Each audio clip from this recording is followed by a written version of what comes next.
Halloween. Embora haja versões diferentes sobre a sua origem, esse era o dia, para alguns povos, em que os esqueletos se tornavam mortos-vivos, andando pelas ruas. Hoje virou muito mais uma brincadeira cheia de fantasias, mas o meu objetivo não é falar sobre o Halloween. Mas esse é um bom esboço para o Salmo 1, pois o Salmo termina dizendo: "O caminho dos ímpios perecerá." Perecer é uma palavra muito forte. É mais do que morrer, significa condenação. Talvez a imagem do morto-vivo seja boa para nossa compreensão, pois perecer é viver condenado nos efeitos da morte. E não se trata de apenas uma noite, trata-se de eternidade. O Salmo 1 mostra qual é o caminho para a perdição: andar no caminho dos ímpios, se deter no caminho dos pecadores e se assentar na roda dos escarnecedores. Veja que aqui há uma progressão. Alguém que anda, para e dá atenção e depois se assenta. Ou seja, começa a fazer parte disso.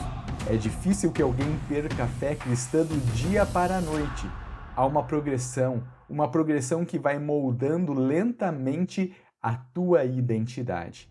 O Salmo não explica com detalhes quem são os ímpios, pecadores e escarnecedores, mas sugere que são aqueles que estão distantes da lei do Senhor.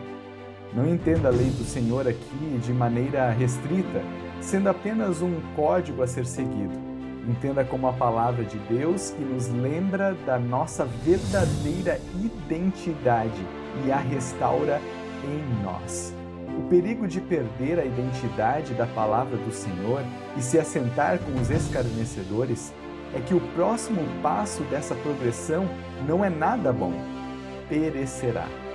Ainda bem que Deus age nesse texto. Como um amoroso agricultor, ele nos planta.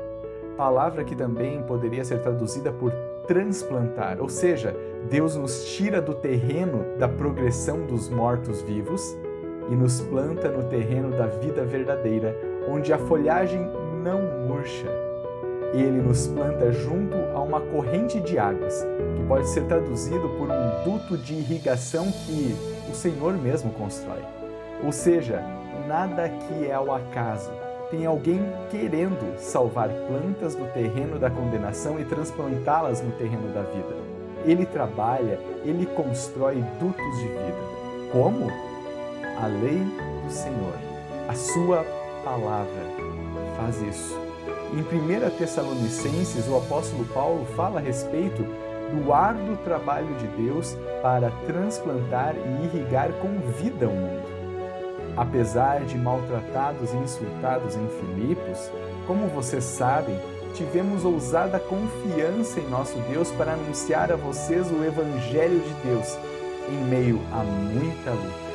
Deus despertou pessoas fiéis para que o plantio da vida continuasse e o duto da salvação irrigasse o mundo inteiro. E é com muito esforço e fadiga que Deus tem agido. Ele luta porque sabe que a sua palavra é eficaz. Ao receberem a palavra que de nós ouviram, que é de Deus, vocês a acolheram não como palavra humana, e sim como, em verdade, é a palavra de Deus, a qual está atuando eficazmente em vocês, os que creem. A palavra foi eficaz entre os Tessalonicenses. Toda essa ação de Deus no devido tempo dá o seu fruto. Quais são os frutos? Alguns deles são lembrados em Levíticos. Não seja injusto, não ande com o mexeriqueiro, não atente contra a vida do seu próximo, não guarde ódio no coração, não procure vingança, nem guarde ira, ame o seu próximo como você ama a si mesmo. Ainda melhor, Jesus fala sobre os frutos. Ame o Senhor, seu Deus, de todo o coração, de toda a sua alma e de todo o seu entendimento. Ame o seu próximo como você ama a si mesmo. Jesus, contudo, fez uma pergunta aos fariseus e a faz a nós também. O que vocês pensam do Cristo? O foco não está no fruto, mas na lei do Senhor, na sua palavra eficaz para nos transplantar e irrigar com vida. E o que essa palavra diz? Ela nos conta a história da salvação em Cristo. O que vocês pensam sobre o Cristo? É o sacrifício de Jesus que nos transplanta da nossa perdição do pecado para o campo da vida. É da cruz de Jesus que brota o rio da vida que irriga a humanidade com o Espírito Santo. Sem Jesus não tem vida verdadeira, tampouco frutos que agradam ao Senhor.